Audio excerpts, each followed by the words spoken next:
Hey Barb, kill the number, kill the marker. You know what we're going to do now? This is the most important part of craps, is how you handle the place betting. We covered it on the simple increase of first hit, same bet, second hit, press it, third hit, make it look like 6. This is how I'd like to see you that have a higher bankroll play. You drop $24 inside, you tell the dealer, $12.06, $12.08, please. Now, we don't care what the number is. Give me any number, Barb. Even if the point is 6, you place a 6 and the 8 for $12 each. Your first hit, now I'm going to give you a couple of options. Your first hit, same bet. Most of you people, as soon as you hear it, press it, press it, press it. I got a friend of mine. His name is Imus Press It. That's his name. He walks up to a table. He presses the first hit, presses up to $24. It hits again, he goes up to $48. Hits again, he goes up to $60. Hits again, he goes up to $84. 7 comes. Oh, God, I was just going to take my bet down. This is a dork. He's never going to take his bet down. Here's how you bet the progression and regression of the place bets. First hit with a $12 bet is the same bet. The second hit is make it look like 6. Third hit is go back up to 12 again. First hit, same bet. Second hit, regress it. Third hit, make it look like, go back up to 12. Suppose you started with an $18 bet on either the 6 or the 8. First hit, regress down to 12. I want you to take your hit and go down to $12.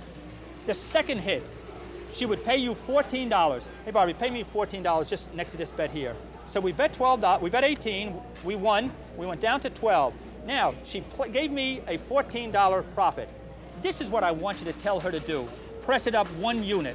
Now what Barbie's going to do, press it up 1 unit, Barb. Yeah, do it right in front of us here.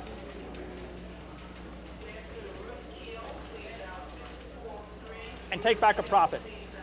Now, what do we got, 18? Now we win again. Barbie, pay me $21. It hits again. I want to go up 1 unit. You're going up 1 unit at a time. Press up to 24, please. If you notice what I'm doing is every time I won, I increased my bet, and every time I won, I took back a profit. The theory is called up and pull. At the end of the tape, we're going to go over it very deep. It's called up and pull. Every hit goes up a unit and pulls back 2 units. The way you locked up the profit was regressing on the first hit and then going into an advanced way of increasing your bet and still going up with the, still pulling back a profit.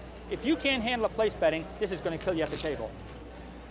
Let's swing over to don't betting. Most of you people hate the don't better. You stand at a table, this poor little guy standing in the corner, he's betting $5 on the don't pass, not bothering anybody, and you people stand at the table, big mouth, loud mouth, well, let's get the don't better. He is not your enemy. The house isn't your enemy. You're your own worst enemy because you lack money management and discipline. You don't know how to gamble. You walk up to the table, you think because you can yell loud, gives you the right to play at a craps table. These dealers can look at you and laugh right in your face. You're dorks. You don't even realize how stupid you are. I'm going to show you a simple don't pass. Barbie, kill the 6 and the 8. Hey, Barbie, am I telling the truth now? She's afraid to say it. You see, we talked about Harrah's, how nice they are. Here's a dealer working for Harrah's who is afraid even to knock you people. I'm not afraid because I see you at the table getting creamed for lack of knowledge. This is a simple don't pass. You walked up to the table, bet the don't pass. Let's suppose a 6 came. She marks a 6. You could sit there. You have to make another move. Once you beat that 7 on a come out roll, you've got the odds in your favor. In this case here, the odds are 6 to 5 you're going to win because there's 6 ways to make a 7, 5 ways to make the 6. I've seen people lay the odds. I personally do not like laying odds. Go back to the first tape we made and explains to you why I don't like laying odds. It's not a good bet unless it is used as a hedge to protect another bet. Now, this is called an advance off of the simple don't. Walked up to the table, bet the don't pass, 6 became the point. The theory of don't betting is that you should have 3 numbers working for you. Now, here's why you establish 2 other numbers. If you were to bet and come through the don't come, the next roll of the dice would activate that chip. But if the 7 comes on the next roll, you would lose this bet here because you lose on any come out of 7 or 11. So here's how you protect yourself. You lay the odds against the 6, put $1 in the hard 6 please. Now what they're going to do is mark the hard 6. I've reduced my chances of losing from 5 ways down to 4.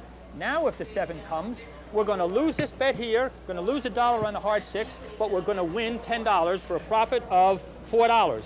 What we've done is make the 7 work for us.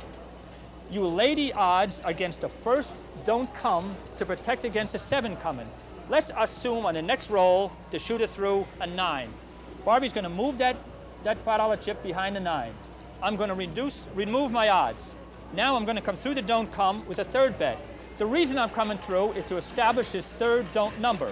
If the 7 comes, we're going to lose here, but win on the don't pass and lose on the don't 9. We've made the 7 work for us. Let's assume the 4 comes. That goes behind the 4. Now we have 3 don't comes. You stand. No more bets. If the shooter bangs the 9, you replace again. If the shooter bangs the 4, you replace again. But that's all. You only replace twice. Let's assume, kill them all, Barb. Start over. Let's assume now you're coming through the don't pass. You're betting on the don't pass. Let's say the 6 becomes a point. They're going to mark the 6. You do not have to lay odds to protect against coming through the don't come. If you want, you could bet a half a bet coming through the don't come. If the 7 comes now, you lose this bet, but you're going to win it back over here. For you heavier hitters that have the bankroll to stand laying odds, you would bet lay $12 odds, come through the hard 6. We got $1 up there? Hard 6, please. Now we've got $2 hard 6. Come through the don't come with a $10 bet. Let's assume the 5 comes. Barbie's going to move that behind the 5. What I'm going to do now is remove my odds. Down to my hard way bets, please. See, I don't want the hard way bets working if there's no reason for it, if it's not going to help me with anything. Now we have $10 on the don't pass, which is a no 6, and we have $10 on the no 5. We want another don't pass. Another don't come. We don't have to lay odds because we're protected by the 7. Let's assume now the 9 comes. Barbie's going to move that behind the 9. Now we've got no 9, no 5, and no 6. But we don't like having no 6 because 6 is an easy number to make. We've got it protected by betting a hard 6. Barbie. Oh, we took how'd the hard 4 get up there? Kill the hard 4 and a hard 10. Here's what you could do. You could bet on a hard 6 to protect yourself. Or you could do this. This is a hedge against a 6 and the 8. When 6 or 8 becomes your point, tell the dealer, place a 6, please. What you've done now, you're placing the 6 and you have no 6.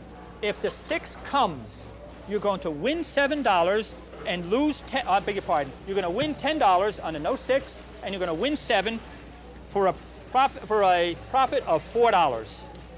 If the 6 comes, let me reverse that back. Should have told me I was wrong, Barb. If the 7 comes, you're going to win $10 on the no 6, and you're going to win $6 on the play 6 for a profit of $4. If the 6 comes, you're going to win $7 on the 6 and lose $10 for a net loss of $3. Look what's happened. You are in a position to win $4 but lose only 3. Since there are 6 ways to make a 7, the odds are 6 to 5 in your favor that you're going to win $4. Since the 6 can only be made 5 ways, you're only going to lose 5 ways if the 6 comes in.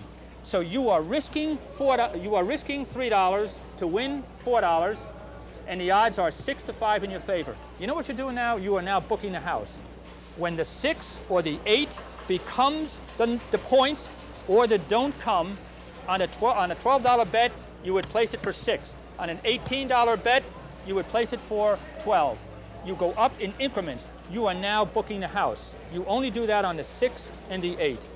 If you walked up to the table and bet $10 on the don't pass and Barbie kill all them, we'll make 9 the point.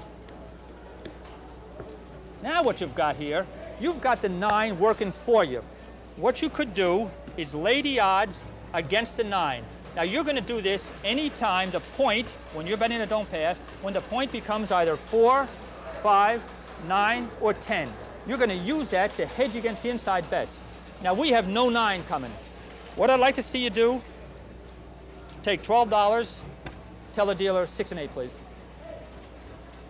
Now what you've got $6 on the 6, $6 on the 8. If the 7 comes, you're going to lose the $12 on the 6 and the 8, but you're going to win back $10, $20 on your no 9, which are odds. You're in a position to win $12, $8. Oh, she nodded. I must be right again. That's why I have Barbie here. Beautiful and smart. Now, what we could do, we could also place the 5, if you so desire, and come through the don't come with a $5 bet. Oops, I'm sorry, with a $5 bet. You see, the 7 can't kill us now. We've got $12 on the 6 and 8, $5 on the 5, and $5 on the don't come. So if the 7 comes, we're going to lose $22, but we're going to win 20 back. We're only risking $2, and what we've got working for us is a 6, 8, and 5, which gives us 14 ways of winning. The 7 will only cost us $2. We've got 14 ways of winning as opposed to 6 ways of losing, and the only thing we could lose is $2. Now, the only thing that could kill us is a repeat on the 9. That could kill us. That's the part of gambling. But the odds are, which I'm not going to go into right now, of a number repeating itself during the course of a day, you're in a better position hedge betting off the don't pass when the point becomes 5, 4, 10, or 9. Let's suppose 8 came now. What's going to happen? There's different variations off of this. Barbie's going to take the $5 don't come, move it behind the 8. She's going to pay me $7 on the 8. Now she should pay me first. Now we've won $7. Now watch what happens here. I'm going to tell her to remove my place bets. I'm taking down my 8, 6, and 5. I'm going to take my odds off here, and I'm going to come through the don't come with another $5 bet. Still having a 7 working for me. I've still got a $7 profit on this shooter. Okay, now this is a hedge off the hard numbers of 4, 5, 9, and 10. Okay, start over again. Barbie, kill everything. There are variations off of hedge betting which you can't grasp all in a little bit of time we're going to have on this tape. This one here, you're betting the don't pass. Now, let's assume 8 becomes a point. No, Barbie, make 9 a point. I want to show a different thing. Now, 9 became the point. What I'm going to do now, I'm going to place the 6 and 8. Place the 6 and 8, please. Lay the odds against the 8. Take $1 on the hard 8, please. Oh, I'm sorry, the 9. Sorry, 9. I'm getting senile. We're laying the odds against the 9. We don't need that. We're laying the odds against the 9, and we've got the straight 6 and 8. Now, you could sit there. You do not have to come through the don't come again to establish any more numbers. What you could do as an offshoot to this is wait for a hit on either a 6 or 8. Let's assume the shooter, and doing this is when he's throwing, makes a 6. Barbie's going to pay me $7. I've got a $7 profit. Now what I'm going to do is come through the don't come. I've still left my numbers up here, my odds bet up here to protect against the 6 and the 8. I'm looking for 2 hits, always protecting against that 7. 2 craps, we would win $5. 4 comes. Now, the 4 will move behind the 4. I'm going to remove my odds off of the line. I'm going to leave the no 4 and the no 9 to protect against the place 6 and the 8. Do you know what I'm trying to do is get you to play the inside bets and the outside at the same time. It's called hedge betting. The way you utilize it is by getting a number established. Now, let's go all the way back to some basic hedge betting. Kill them all, Barb. If you're a pass line bettor, you know we talked about in the first tape, you know that the pit's in here,